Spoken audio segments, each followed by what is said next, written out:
Hello mga ka-happy! Welcome back to my YouTube channel. This is me again, Ayn Oliveros from Happy and Vlog. Ang pag-uusapan po natin ngayon ay about kay Nika Live and Popa Live. So ano nga ba yung mas okay na application at ano yung mga pagkakapareho nila at mga pinagkaiba nila? Sa mga baguhan po dyan dito sa aking YouTube channel ay pwede po kayo mag-subscribe and hit ang notification bell para updated po kayo sa mga susunod nating videos. May mga free earning app tutorial po ako dyan. Pwede nyo pong i-check sa aking playlist. At sa mga wala pong Nika Live account dyan ay pwede nyo pong i-click yun sa pin comment natin para mag-download ng Nika Live application. At sa mga gusto pong mag-agent ay nasa pin comment din po yung link. So dito mga BK Popa Live application, may agency ka man or wala is pwede ka pong mag-task at maka-withdraw. At kay Nika Live application naman po ay same lang din, pwede ka mag-task at mag-withdraw may agency ka man or wala. Yung mga task po dito kay Popa Live is paiba-iba, depende po sa pa-event ni Popa Live. So ayan, dito is pwede tayo mag-open ng ating party room, 2 hours kapag upgraded po yung inyong earnings. And then 1 hour na solo live, and then pwede rin po kayo mag-join sa mga show me what you got, and then sticker video collection. So dito pwede rin kayong makakuha ng mga daily rewards kapag naka-VIP kayo, and then makakuha kayo ng coins kapag naglalaro po kayo ng mga games dito. So, ayan, pwede rin kayong makipag-PK. Mayroon siyang PK mission na pwede kang makakuha rin ng points kapag nagawa nyo po yung mga nasa task niya. So, yan po yung mga task dito kay Popa Live. And then, dito naman kay Nika Live ay may iba't ibang task din po siya. So, dito mayroon daily live and play. Dito sa daily, ayan, maraming pwede kang gawing task na pwede kang makakuha ng beans and coins. And then, ito, may solo live din po siya or party live. 1,000 beans yung makiklaim mo. And then, kapag upgraded din po yung inyong beans dito is pwedeng tumaas yung inyong makiklaim na rewards.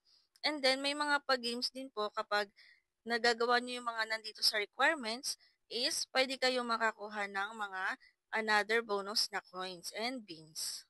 About naman po sa mga withdrawal method nila is pareho lang naman po, and then same lang din sa Popa Live, kailangan nyo pong maka 100,000 pink points or minimum of $10 para maka-withdraw, and then same lang din po sa Nika Live application, kailangan nyo maka 100,000 beans or minimum of $10 para makapag-withdraw.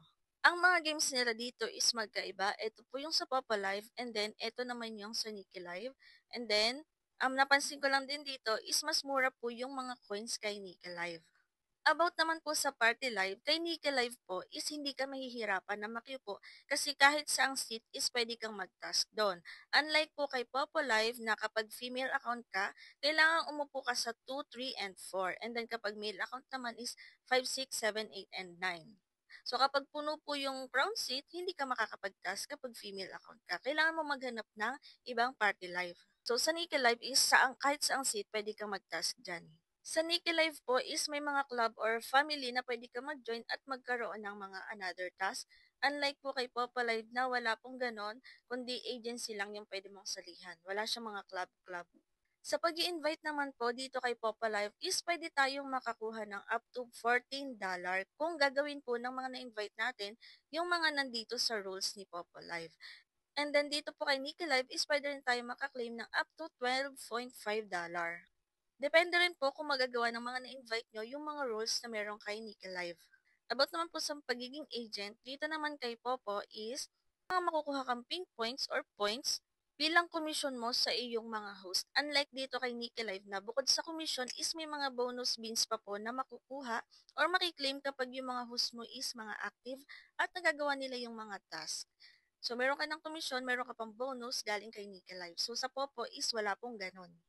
So, ayun lang mga kahapi, halos pareho lang naman din sila ng task. Merong solo live and party live. And then, pwede nyo rin naman po silang parehong gamitin.